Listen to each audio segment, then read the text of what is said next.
Alhamdulillahillazi ja'ala dinul qayyim wa ni'matil islam wal iman wa ja'ala zulumati ilan nur summal lazina kafaru bi rabbihim ya'dilun.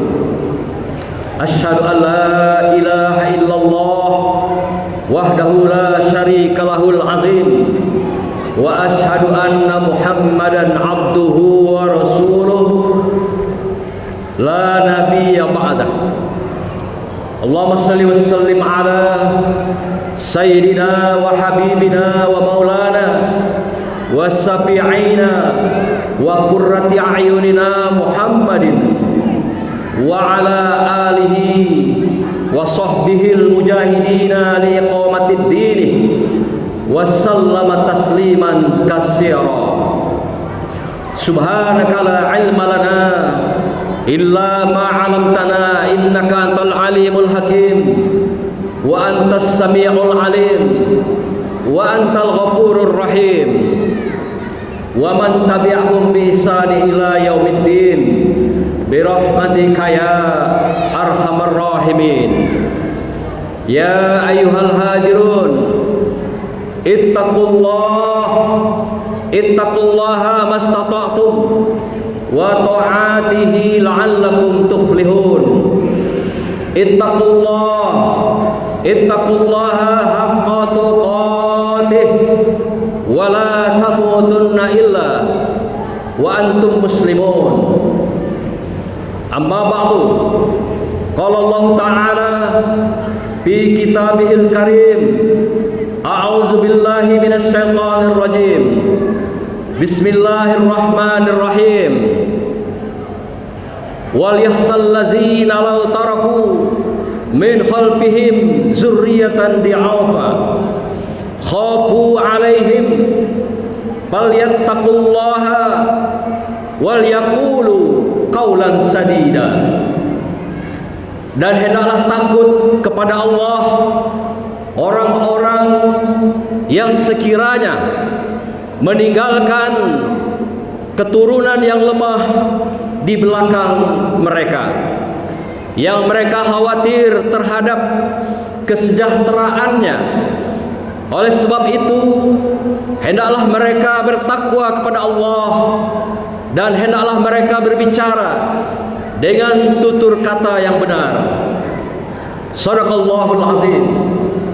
Hadirin sidang Jumat yang berbahagia, pertama dan yang utama, mari kita bersyukur ke hadapan Allah Subhanahu wa taala karena betapa banyak nikmat yang telah diberikan kepada kita, betapa anugerah yang telah diberikan pada kita, tidak terbilang dengan angka dan materi dunia. Tidak ada kalkulator kehidupan yang bisa menghitung berapa jumlah nikmat Allah yang telah dicurahkan kepada kita sampai tarikan napas dan langkah kita detik ini. Oleh karena itu, sebagai syukur kita, sewajarnya pula kita meningkatkan, memantapkan kualitas iman dan takwa kita kepada Allah Subhanahu wa taala. Dengan sesungguhnya di dalam segenap kehidupan kita, dengan meninggalkan segala apa yang dilarang, dengan menjalankan segala apa yang diperintahkan di dalam setiap tarikan napas dan langkah kita. Selanjutnya selawat dan salam mari kita sampaikan kepada junjungan kita, junjungan alam yang telah memberikan jalan keselamatan bagi kita semua. Semoga kelak kita mendapatkan wasilahnya, mendapatkan syafaatnya Rasulullah sallallahu alaihi wasallam tatkala tidak ada pertolongan seorang kecuali pertolongan Allah SWT dan syafaat Rasulullah sallallahu alaihi wasallam. Hadirin yang dimuliakan Allah, pada kesempatan berbahagia ini, izinkan kami sebagai khatib hari ini menyampaikan khutbah yang singkat dengan judul Akhlak Orang Tua Terhadap Anak. Hadirin berbahagia, belakangan ini beberapa hari yang berlalu kita dikagetkan dengan perilaku-perilaku, penyimpangan-penyimpangan dilakukan oleh anak-anak kita di tanah air. Ada yang masih usia anak-anak dengan tega menghabisi orang tua dan keluarganya. Ada juga yang disabel, yang cacat mental, juga melakukan hal yang sama. Bahkan kita dengar juga dari media, ada aparat oknum yang juga menghabisi daripada orang tuanya atau ibunya. Belum lagi kejahatan-kejahatan lain. Apakah perkelahian, tawuran, begal, sampai kepada kejahatan-kejahatan narkoba. Kita benar-benar kaget berita hari ini yang mengatakan bahwa kota Jambi adalah tertinggi narkoba di provinsi Jambi. Subhanallah. Hadirin berbahagia, fenomena apa yang terjadi hari ini di tengah keluarga kita, di tengah masyarakat kita, di tengah bangsa kita yang saat ini sedang semangat membangun, yang saat ini punya semangat, yang baru saja melahirkan pemimpinnya. Semoga pemimpin-pemimpin kita adalah orang-orang yang adil, yang akan mensejahterakan masyarakatnya, yang akan mengantarkan masyarakatnya, bangsanya menuju masyarakat yang thayyiban, yaitu baldatun thayyibatun wa rabbun ghafur. Insyaallah, amin. Dalam teori yang sangat terkenal, teori pendidikan, dikenal ada sebuah teori holistik yang ditulis oleh seorang pakar, yaitu Abraham Maslow. Beliau mengatakan setiap manusia membutuhkan secara menyeluruh di dalam kehidupannya itu, baik kebutuhan lahir, batin, jiwa, raga, sampailah kebutuhan-kebutuhan yang sifatnya sandang, pangan dan papan. Salah satu kebutuhan puncak manusia, kata Maslow, adalah kebutuhan akan spiritual di dalam kehidupan. Tatkala seorang kehilangan spiritualitasnya di dalam kehidupan, maka dia kehilangan makna dalam kehidupan itu. Sekalipun seseorang pendidikannya tinggi, sekalipun seseorang berpangkat tinggi, sekalipun seseorang kaya raya, tetapi tatkala dia kehilangan spiritualitas itu, maka dia akan kehilangan makna kehidupan di dunia ini. Penelitian yang lain ditulis oleh seorang Dana Zohar yang menulis dalam bukunya Spiritual Quotient, kecerdasan spiritual.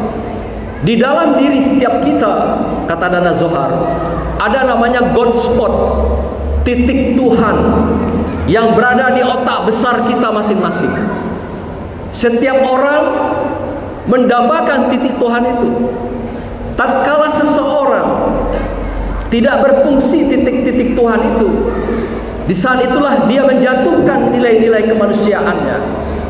Walaupun ilmunya tinggi, walaupun dia berada, walaupun dia cerdas, tetapi ketika dia meninggalkan titik-titik Tuhan itu, maka dia juga kehilangan kemanusiaannya dan makna dalam kehidupannya.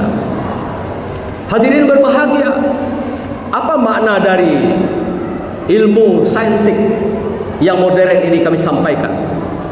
Artinya di dalam kehidupan kita memang membutuhkan kehidupan spiritual itu yang kita kenal dengan iman. Iman adalah merupakan sinyal hubungan dan jaringan kita dengan Allah Subhanahu wa taala. Ketika seseorang imannya surut, ketika itulah dia kehilangan sinyal dalam kehidupan dengan Allah Subhanahu wa taala.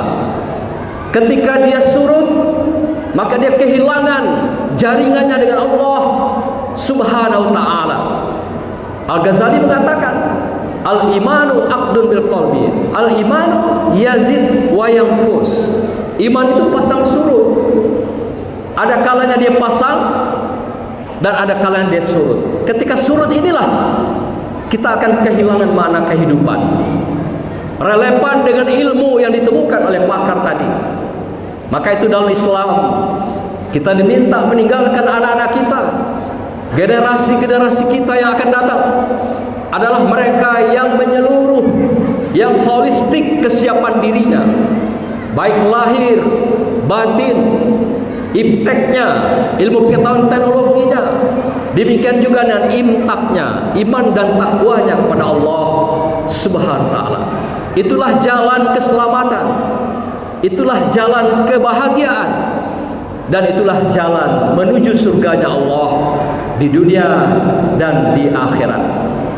Ayat yang kami bacakan tadi sangat jelas mengingatkan kepada kita agar kita tidak meninggalkan anak-anak kita yang lemah, terutama lemah imannya, lemah takwanya di hadapan Allah SWT, dan juga jangan sampai lemah dari segi ilmu pengetahuannya, dan juga jangan sampai mewariskan mereka dalam ketiadaan dan kepapaan, sehingga mereka nanti akan menjadi beban bagi kehidupan kita, bagi masyarakat kita, bagi bangsa kita secara keseluruhan, dan bagi agama kita yang kita cintai dan kita banggakan.